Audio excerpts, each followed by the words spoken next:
O que você acha que aconteceu com a nossa escola Paulo Chagas Nogueira? Antes ela era uma escola exemplar e hoje é o que você vê aí.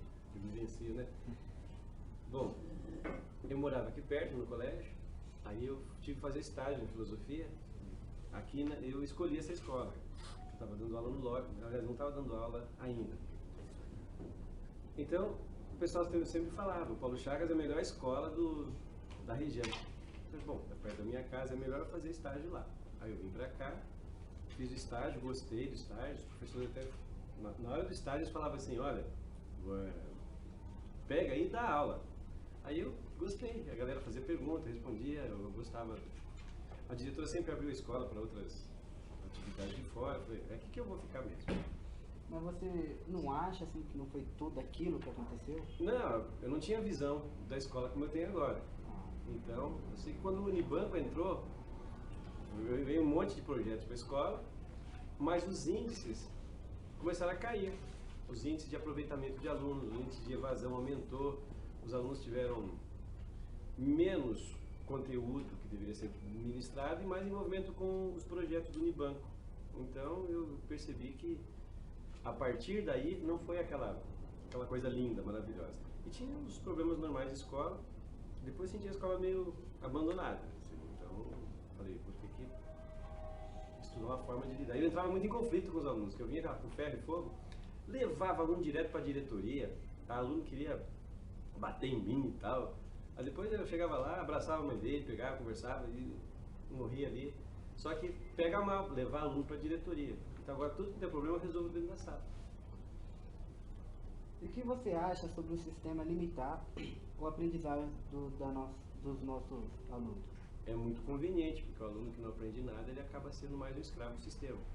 Então, e tem uma coisa, numa escola particular, a forma de aprender é totalmente diferente. O aluno já vem de casa com alguns costumes de estudo totalmente diferentes, ele lê mais rápido, ele grava mais na memória, ele aprende em 3 meses o que aqui se leva 8 meses para ter uma noção. Então, é uma coisa perversa. Porque, na realidade, os pais pensam assim, eu vou colocar meu filho numa escola pública porque eu estou pagando com os meus impostos. Só que quando o filho termina o ensino médio, por exemplo, ele não está habilitado, não construiu conhecimento suficiente para fazer uma USP que também é pública e é gratuita. E o que você acha sobre as antigas palmatórias? O jeito dos professores antigamente ensinar? Era a metodologia de ensinar pelo medo, baseada na autoridade. Então, era uma forma de pensar assim.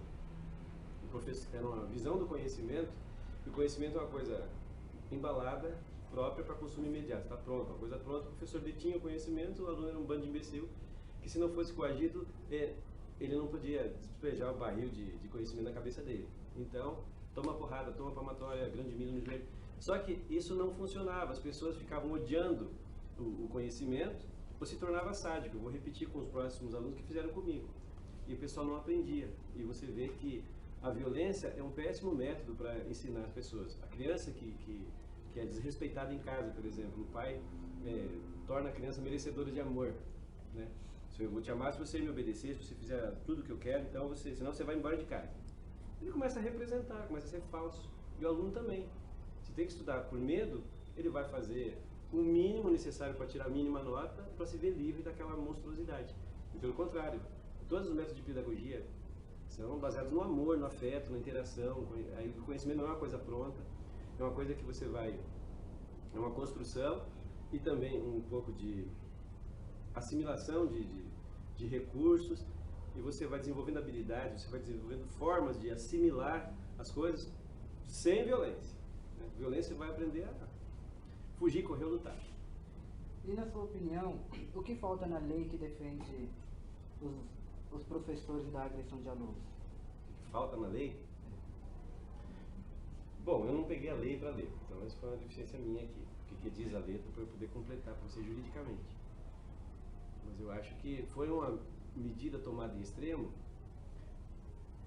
porque quando você entra na sala de aula, você está no barril de pólvora. Todos os problemas familiares de todos os alunos estão ali presentes, representados.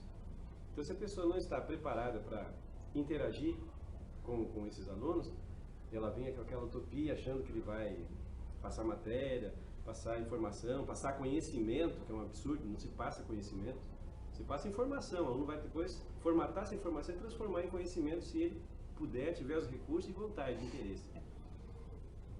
E tirando o aspecto didático, tem um aspecto da interação pessoal. Tem professor que acha que o conhecimento é uma joia preciosa, que tem que ser, ele está dentro de uma joalheria do conhecimento, e então ele acha que os alunos deveriam respeitá-lo, ter aquele temor reverencial. Aí ele entra em choque direto com o aluno vem de casa, já tem problema com a autoridade em casa, né? O pai desrespeita, não ama, e ele chega e acha que o professor é mais um idiota adulto ali também que está querendo mandar nele alguma coisa, querendo alterar a personalidade dele, já entra em choque. Então, primeiro eu tenho que conhecer meus alunos, um por um. Tem aqueles que não vão se abrir comigo, esse eu fico até assim interessado. Antes de começar as aulas, eu dou uma autobiografia. O aluno tem que escrever alguma coisa sobre ele, para descobrir quais são os interesses do aluno, o que ele gosta, o que ele odeia, o que ele tem medo, quais as religiões do aluno. É diferente lidar com um aluno budista, lidar com um aluno de umbanda, um aluno de evangélico, um aluno ateu, e um aluno assim que tem aí nem noção de nada disso. E o que você acha sobre a incapacidade de professores que não sabem ensinar? Eu acho que é muito conveniente você vir para cá dar aula. Você tem uma empresa, trabalha numa empresa e dá aula como bico. Se você faz isso, por exemplo, você não vê o aluno como sendo uma pessoa que está nas suas mãos para ter uma formação. Ele está ali para pagar R$2.000 que você ganha, você vai, por exemplo, pagar um bom carro, uma mensalidade, passa direto para o carro. Ou senão você vê o aluno como sendo, gente, tem que dar aula hoje, que horror.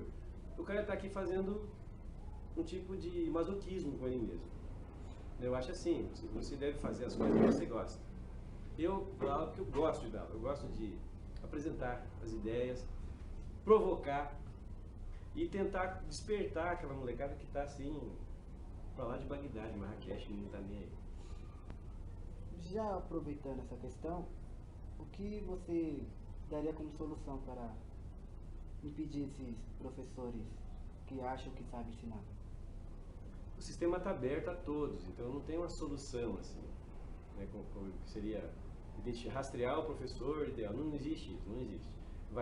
Tem sempre essa brecha, você vai, a qualidade de interação com os seus alunos é que vai mostrar se o professor é ruim ou é bom, meia boca. Vai descobrir assim, pela interação, pelos resultados com os alunos. Como eu conheço assim, você mais pessoalmente, professor, eu queria que você contasse um pouco mais da sua vida. Como você conseguiu se formar professor. Foi uma luta danada, não foi fácil não. Quando eu vim para São Paulo, eu vim para fazer teologia. Então eu vim para teologia porque eu tinha uns problemas familiares e eu era o tipo de psicólogo em casa, do pai, da mãe e tal. Eu vim de um lar assim bem disfuncional, né?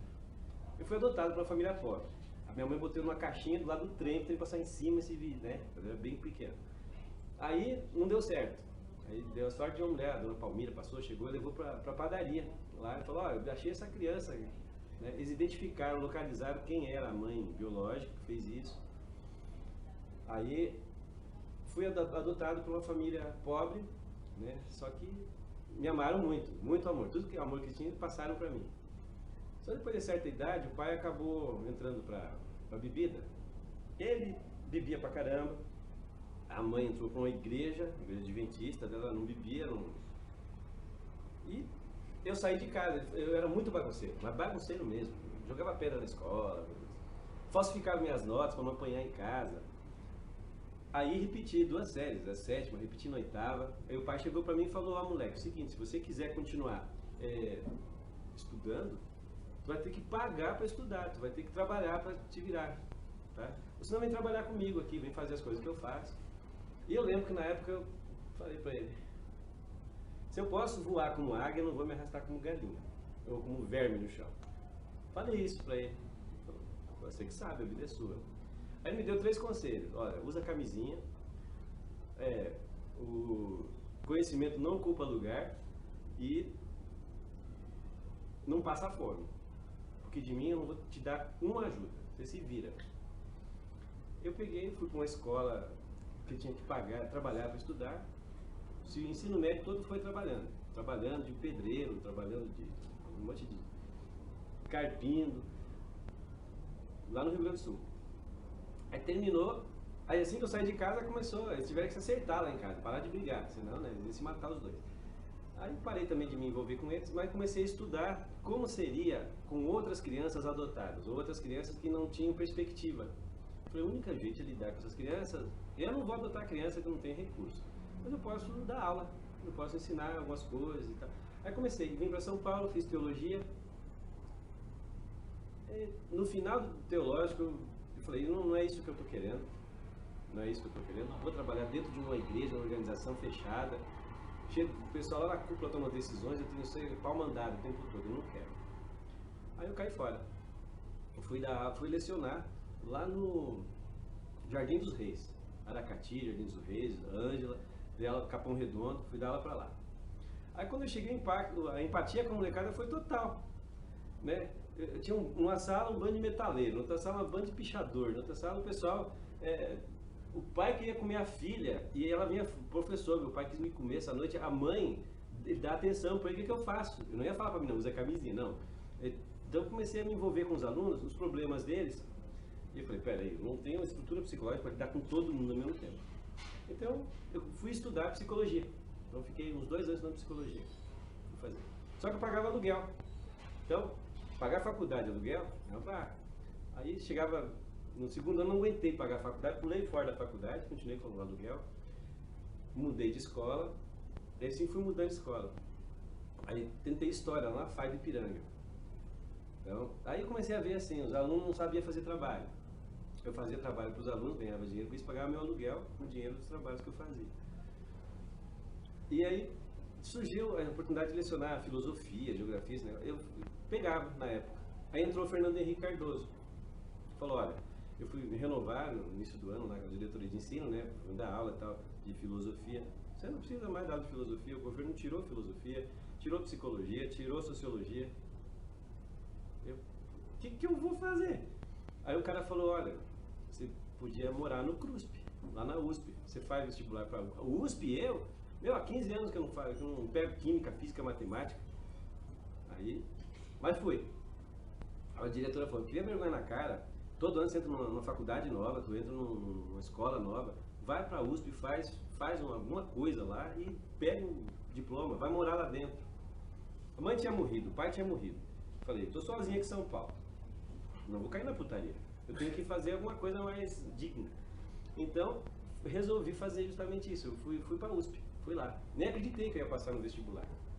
Química e matemática eu não lembrava de nada. Eram 80 questões, eu respondia a letra C de A a 40 e letra D de 41 a 80, para não zerar.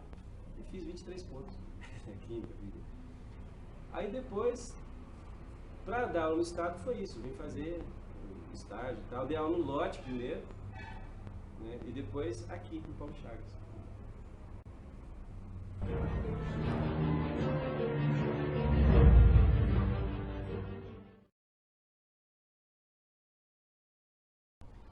O que você acha que falta na lei que impede que alunos agridam professor? O que eu acho que falta, né?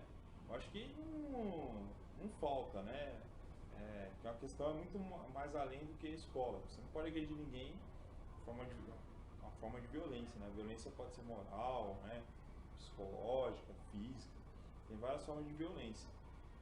Eu entendo que assim, algumas leis, né, se você não tiver todo um processo político de melhorar a desigualdade social, né, de educação, né, tô repetindo, óbvio, né, professor, educação é muito óbvio. Só que se você não tiver um processo político aí para melhorar a qualidade de vida das pessoas, né, o aluno, ele vem para cá, ele chega na escola, até com raiva da escola, com raiva do professor, e vê o professor como às vezes ele vê o pai dele, como a questão de resistência. E aí essa questão de nota, querer cobrado, e se a gente parar para pensar, mesmo eu que não tenho nunca tive, né, nenhum conflito com um aluno, sempre há tensões na sala de aula, né, pela uma nota, a forma que você fala com o aluno, a forma que você cobra ele, só que uma hora essa tensão ela pode ser algo mais mais trágico o aluno querer te bater, né? Aí é uma questão de... Tem a lei pode barrar muita coisa, a pessoa se barrar pela lei, mas eu acho que a gente precisa pensar na questão macro, precisa pensar na questão sociedade em geral, né? Família, sem estrutura, o aluno não vir para cá e achar que ele pode fazer tudo o que ele quer, né? E a gente tem que ajudar esse aluno, como eu já falei, a melhorar a sua qualidade de vida através da educação, que eu acho que pode mudar muita coisa, parte do processo. E o que você acha sobre o processo de seleção daqueles professores que se acham que ensinam? Então, não sei se eu entendi a pergunta, mas o Estado seleciona de uma forma, né? Uma escola particular seleciona como qualquer empresa seleciona, tentando buscar o seu melhor. O Estado vai selecionar você através de um concurso ou através do... Vou selecionar você através de uma prova que você faz para atribuir aula, né? E essa prova não necessariamente reflete quem você é, nem mesmo o concurso reflete quem você é. Então, o processo, você acaba colocando pessoas que estudam em faculdades que são fracas, ruins, né? Que é o meu caso também, mas assim, eu busquei muito além da faculdade, fiz especialização, né? Nem todos fazem isso, nem todos conseguem fazer isso, tem dinheiro para isso. Então, assim, eu busquei algo a mais. A faculdade não dá tudo para você, então eu busquei, tipo assim, se eu vi que tem falhas, eu busquei melhorar e estou em construção pro resto da vida. E o Estado deveria, né, filtrar melhor para essas pessoas entrarem, da forma que essas pessoas entram na educação. Ao mesmo tempo, essas pessoas têm que parar de mentir para elas mesmas, né, porque acontece muito hoje o seguinte: o cara que trabalha num trabalho ganha R$1.000, aí ele faz uma faculdade aí de licenciatura, paga 350, R$400 por mês. E aí ele estuda 3 anos e vai passar na de aula, daí ele ganha o dobro que ele ganha e trabalha menos em quantidade de aulas. E aí ele vem aqui como um técnico, né? Como se fosse um cara que vai tratar o aluno como uma peça, um objeto, e ele não sabe o que é educação, não tem concepção de educação, né? E aí depois, o que acontece hoje em dia? Quem que é o trabalhador hoje que mais sofre de depressão, né? O professor. Antigamente era o policial ficou em segundo. Por que é o professor? O professor porque a estrutura da educação é ruim, a formação do professor é ruim, a sociedade é violenta, o aluno está dentro de uma família desestruturada, que traz um monte de desejos para a escola não atende o desejo dele, ele também já não gosta da escola. Quem pode falar hoje eu amo vir para a escola, né? Então, eu acho que a questão individual dele se perceber como isso tudo e ver se ele pode continuar nisso. E como professor, sabe que ela tem aquela coisa, a gente tem que criar um desejo, uma utopia, enfrentar tudo isso para ser professor. Senão, né, não é que nem você trabalhar todo dia atrás de um balcão, de um bar, né? Você está meio repetindo coisa, que é coisa muito diferente. Você trata pessoas com sonhos, com esperanças, né? A pessoa também aqui, no meu caso, destrua algumas esperanças, construa outras, né? Então é isso. Eu gostaria de você pudesse contar um pouco da sua história, como você conseguiu se formar professor, suas dificuldades. Ó, em 2006, fui fazer jornalismo, né? A primeira graduação que eu fiz na minha vida, terminei em 99 o ensino médio, só depois de todo esse tempo, 7 anos, eu fui fazer graduação em jornalismo. Fiz por 6 meses, vi que não era bem assim, não era exatamente o que eu queria, porque trabalhar no jornalismo é algo que parece atrativo por tudo que a gente vê na televisão, não é bem assim, né? Eu já escrevia bem, né? Relativamente bem. E além de escrever, obviamente se escrevia bem porque eu lia bastante, né? Então vou fazer jornalismo, e queria até fazer jornalismo esportivo, né? Trabalhar entrevistando jogadores, escrevendo em jornal. E no meio do curso, né, eu vi que não era exatamente isso que eu queria, decepcionei um pouco com a área. E eu tinha História da Cultura, né? Tinha um professor chamado Marcos Horácio, e História da Cultura eu fiquei apaixonado, assim, porque na escola eu não gostava, porque eu sou da época da decoreba. Da época que o professor de História chegava e falava assim, ó, decore aí, né, quando foi descoberto o Brasil, decore um monte de coisa, um monte de bobagem para decorar, sem contextualizar nada, sem construir conhecimento, achava a história uma porcaria, assim. não gostava. E aí esse professor mostrou outro lado da história, explicou que a história hoje naquela época já é diferente. E aí eu larguei essa faculdade e fui fazer graduação em História, né? História e também para Geografia também, para poder dar as duas matérias. E nesse tempo que eu fui fazer a graduação, não pensei necessariamente em ser professor. Então, vamos ver, fazer a graduação para ver o que a gente faz. E aí fui fazer o estágio. Durante o estágio, comecei a me identificar já durante o estágio, achei muito bacana. Durante os 3 anos eu fiz o estágio, achei que aquilo já era para mim, assim, já apaixonado por história, gastava dinheiro que não tinha, pegava dinheiro prestado no banco assim, para comprar livro, né, para ter um bom nível de conhecimento.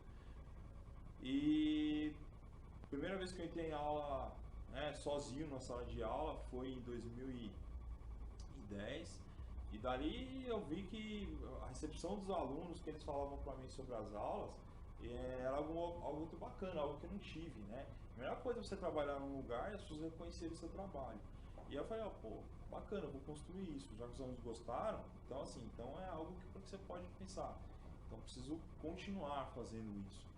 E eu já estou um pouco mais experiente, né? A gente está em 2013 aí, então eu já tenho um tempo de experiência. Estou um pouco mais maduro com essa questão de como ser professor, de como dialogar, né? Sou um professor que em alguns momentos, sim, sou um pouco chato, pego no pé dos alunos, né? Ao mesmo tempo, em alguns momentos eu trato a aula bem aberta, né? Conto as piadas, a gente brinca, mas tentar construir o conhecimento com isso. E pretendo ficar aí bom tempo ainda na educação, não pretendo desistir não, assim. Por mais que todos os problemas que tenho aí, vem na educação por água abaixo, assim, mas eu acho que é um ciclo, vai chegar um momento que ela vai melhorar, assim, mas os professores têm que lutar por isso, a sociedade tem que lutar, porque o professor é a principal profissão de uma sociedade que quer se dar bem, que quer ser uma boa sociedade no mundo, é o professor.